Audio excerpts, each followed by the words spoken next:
Pinagpalang araw mga kap, muli po yung lingkod, General Orion. Lady Orion. Lady, ano activity natin ngayon?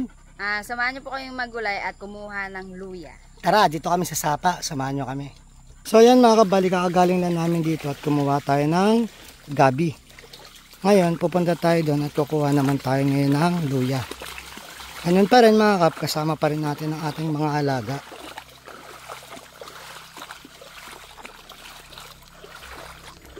Dito sa Sapa nga pala mga kap, marami kaming mga ayan sa gabi. So kaya kumuha kami ng pang-ulam at try namin magsigang makmaya. Kung saan pwede magamit. Yung iba itatransplant namin at tatanim namin yung ibang gabi. So pakita ko sa inyo ba nakuha.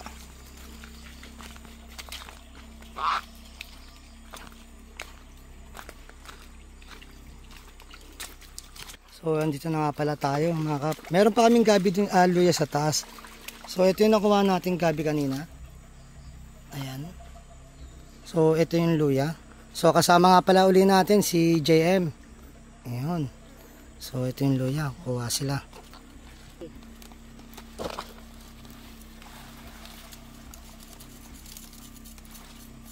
So ayan mga kap. Bali ito wala pa tong laman. Nakuha na kasi nakaraan to. Check naman natin dun sa taas yung luya namin. Ayan mga kap, walang laman yung luya dun. So dun tayo sa malapit sa bahay. Kunin natin yung luya dun sa taas.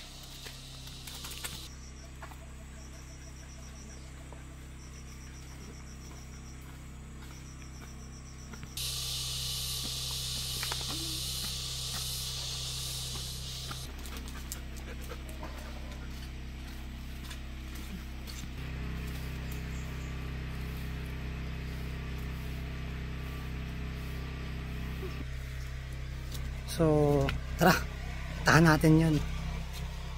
May na-harvest natin ngayon ng solar mga kap. Dahil nga makulimlim at nagulan. So, dito mga kap yung isang luya natin na pwedeng kunin. Buti at may nabuhay na malunggay. So, ito mga kap yung luya. So, dito mga kap, may kita mo na kagad may laman na siya. Ayun. So harvest na. So ito gagamitin natin sa salabat mga kap. So hindi tayo masyado nagkakape. Wow! Ano? Gamot yan. Yes. So luyang dilaw. Dilaw. Or turmeric. Turmeric. Amazing. So ayan, makatikim na ako ng salabat ng luyang dilaw. Magkaiba sila Ano yan, sibuyas yung isa. Ayun ganda ng pagkakatubo.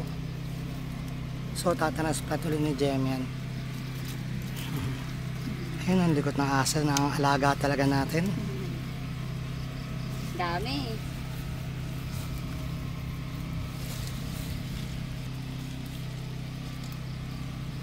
Galing. Aha, yan mga kap. So ito na-harvest natin ngayon at nagulay natin na luya. So mamaya titikman natin yung salabat niyan. Okay? Ito yung itatanim JM. Maraming salamat sa amin. Maraming salamat sa inyo mga kap sa pagsama sa amin dito ngayon sa paggugulay. Muli po inyong lingkod, General Orion. Lady Orion. At ang ating kasama si JM.